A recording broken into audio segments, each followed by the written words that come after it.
Hello everybody, this is Dumpster Cat. Welcome back to another Pioneer video. In this one, we're going to be furthering our exploration of the Gitrog monster in Pioneer.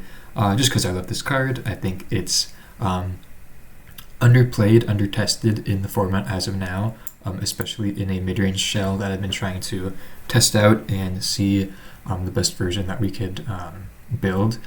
And so Gitrog monster, alongside the printing of the new Titania, and the Argoth, the land from the Brothers' War, I think plays really, really nicely into this archetype as a whole, where we're able to establish a lands matter theme, which I think can be very powerful in the format right now with some other utility cards that I have chosen to slot into this deck, which you may already guess.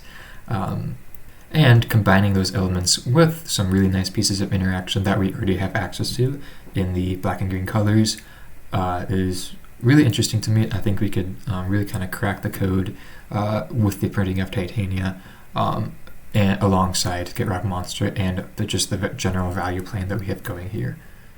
And so Titania, Voice of Gaea, is the new Titania that we have from Pioneer alongside Argoth, Sanctum of Nature. With these two cards, they meld together into Titania Gaea Incarnate, which is a very, very powerful late game bomb. And so quickly, let's go over each of these cards and how they interact with other pieces of other elements that we have in the deck. So Titania, Voice of Gaea, 3/4 reach for 3 mana, already slightly above average rate, I would believe. Has some pretty good defensive insurance against decks like Archetype Phoenix and any other flyer decks, or aggressive decks for that matter, especially when we read the first clause, where whenever we put a land into the graveyard from anywhere, we gain 2 life, which is very good against defense, or very good against aggressive decks on defense. And surprisingly, gaining life, I do believe, is really, really nice in mid-range decks where we just want to be prolonging the game, especially in a deck like I'm going to be presenting, where we have so much good late game inevitability, where if we're just able to stall out until the late game, we're going to have pretty much guaranteed insurance that we're going to be winning the game. And so gaining life really gets us there.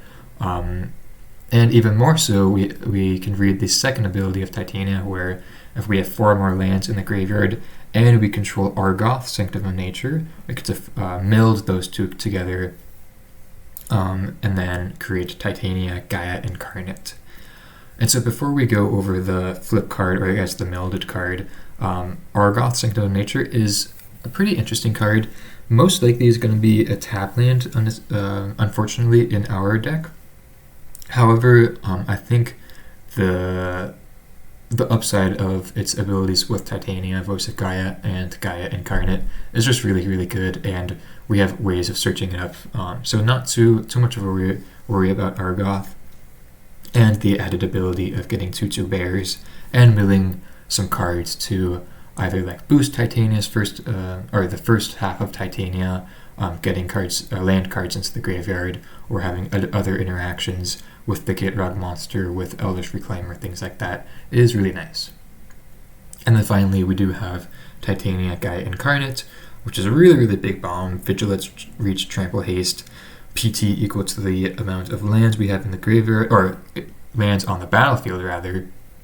And then when it ETBs, we get to do a splendid reclamation, putting all the lands from the graveyard onto the battlefield, tapped, unfortunately. And then just the graveyard on top is getting to put 4/4 lands into play as well. So this is just a really, really powerful card. I really do think that it's really, really nice. Obviously, it dies to removal, right? It dies to Revolted Fatal Push, which is not the best, but I think Trample is what makes this card really, really powerful, and Vigilance. I think Vigilance is quite underrated in the format right now, and just being able to mow down, or I guess mow over other creatures on the offensive, and being able to stay defensive while we're generating value, if we have not been able to kill the opponent outright with just the one swing. And so I haven't done any testing with this deck, obviously, already, but I would imagine on perhaps turn 5 or 6 is when we get to meld Titania and Argoth together to get the Gaea Incarnate. That is if we drew obviously draw Titania and Argoth, or Reclaimer Argoth into play. And so I think, although it could be a bit uncommon to find all these pieces in several games, or a large amount of games, I think the opportunity cost of playing these cards is low enough that we just want to jam them in and then just have the high upside of them being just really, really powerful cards when they do come together. And so, like the previous version of this deck, we're just really wanting to play a fair game in the early to late game, or early to mid game, I should say, and then in the late game we have just a really, really big value engine that is going to be really tough for a lot of decks to deal with. I think that mono green is a good example of a deck that can compete with the amount of value that this deck can generate.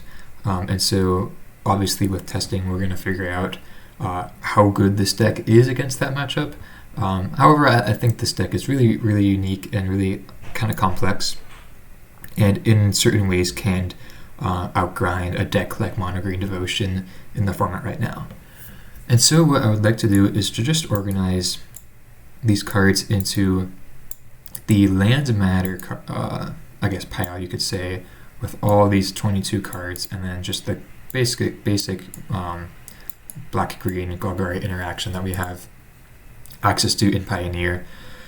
And so I think with this nice blend of cards, we're really able to kind of have a interesting middle ground where a lot of the cards, or at least the interactive elements, play really, really nicely alongside obviously cards like Tireless Tracker, which are just really powerful card.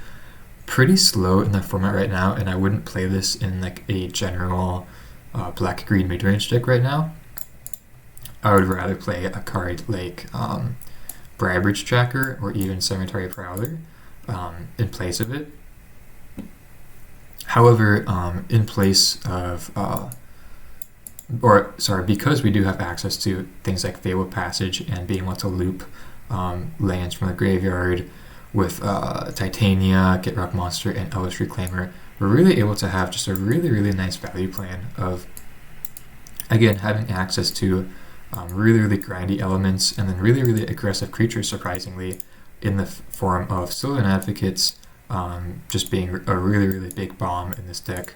Being able to buff our lands, or some of our lands, in the form of Quagmire and Hive the Eye Tyrant, also plays really well against or with Elvish Reclaimer.